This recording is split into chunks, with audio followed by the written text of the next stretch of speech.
Today we're talking about my new camera. Yes, I bought a new camera. So I don't think I can really even pick it up with one hand, but I'm gonna give it a go. And trying to hold this mic as well, so it's kind of difficult. But this is my new camera.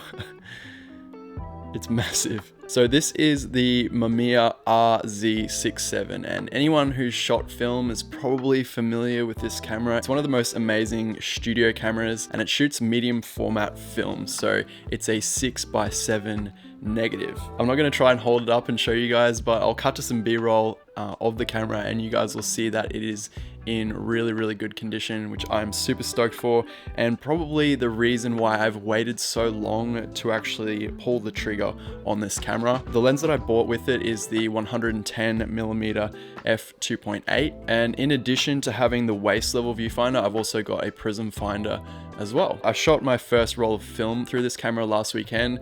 I didn't film a lot on the day, but I'll cut to some sort of behind the scenes footage of that, as well as the photos that I was able to capture from this camera. But I am super happy with how they turned out. You only get 10 shots on a roll, which is crazy. And in addition to that, the film now is super expensive, both to buy and to develop and scan. So all in all, it's a bit of an expensive process. So you're probably wondering why on earth now I've decided to buy a medium format film camera. I know that there's a lot of like hype at the moment around film and also like cameras that emulate film, like the Fuji cameras, but I really just wanted to experience the authentic process of film. Only having 10 shots on a roll makes you take it so much more seriously. And even though I've only shot like 1 or 2 rolls through the camera so far, it's really changed the way that I approach my photography. I used to have this kind of spray and pray mentality where I would take thousands of photos.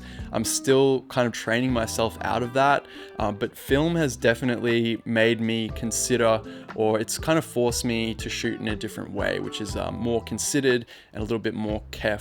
Over the years, I've really chased that kind of film look with my digital photos. I've always lent on that kind of aesthetic when it comes to editing my photos. You guys will know that ever since 2017 or 2018 when I first started developing that preset pack. And it's changed throughout the years and undergone several iterations, but it's always kept that kind of soul to it, which is really emulating film, and more specifically medium format film, because I just think the colors and the texture, everything about medium format film, it just has a certain soul to it. So even though film photography has had this like huge resurgence in the last, I would say like 4 years, really, the wedding photography industry got that resurgence a long time, I think, before it reached the rest of the photography industry. I remember seeing it come back in a big way around 2015, 2016 in the wedding industry, and that's kind of when I fell in love with that look and that feel. All right, so if you don't know, a few things about this camera that make it pretty awesome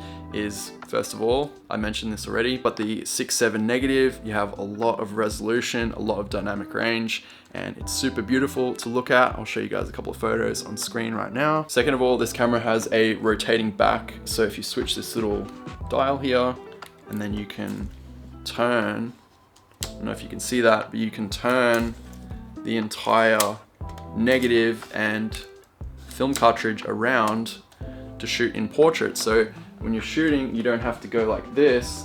You can just turn the negative and you're shooting in portrait mode. Also, this prism finder here has a meter in it, which means that I don't need to have a light meter. I can just rely on the meter inside the prism, and essentially what happens is when you look down the viewfinder, it'll tell you which shutter speed to set your camera to. And if you have it on the automatic mode, which is on the side here, it'll just do it automatically for you. You don't have to really do anything. All right, a couple downsides of this camera. Number one is it is heavy. It is by far the heaviest camera that I've owned, except for my Red Raven, which is probably only a little bit heavier than this camera once you put a lens on it, which is crazy. And the other thing is, if you can see that, it has a maximum shutter speed of 400th of a second, which is quite slow, which means that you do have to stop the aperture down quite a lot or use ND filters to get exposure. Essentially, I would love to add this medium format film camera to my workflow as a professional photographer. And it's definitely not going to replace my digital camera, more so complement it. There are definitely times where I'm going to be shooting only film and a lot of film, like personal projects and things like that,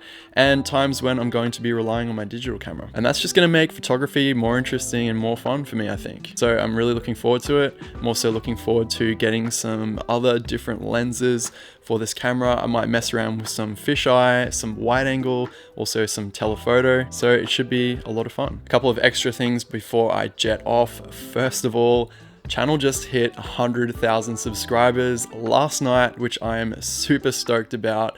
I actually stayed up a little bit later than I should have to see it tick over to 100,000, and man, it's surreal. And I just want to thank each and every one of you guys for sticking along with me on this journey and making this a reality for me. I am super grateful, and I'm super excited to continue on this channel, making videos that I'm really proud of to hopefully help you guys become better creatives and maybe just inspire you guys, if anything. This year, I haven't been as active on YouTube. I definitely haven't been putting out the number of videos that I have in the past, and that is because I have heavily been focusing on my photography. And I cannot explain to you guys how much I realized that I really needed that. But having said that, I have a ton of YouTube videos that I've already written out. I've like written the plans and the script for, and I really want to make for you guys. So in the next couple of months, I'm really just going to be focusing on making those videos. So definitely look forward to that. Thank you guys for hanging out with me once again, talking about my brand new camera, which you guys will see on the channel coming up a little bit more. And yeah, sick. That's it. Okay, see you later.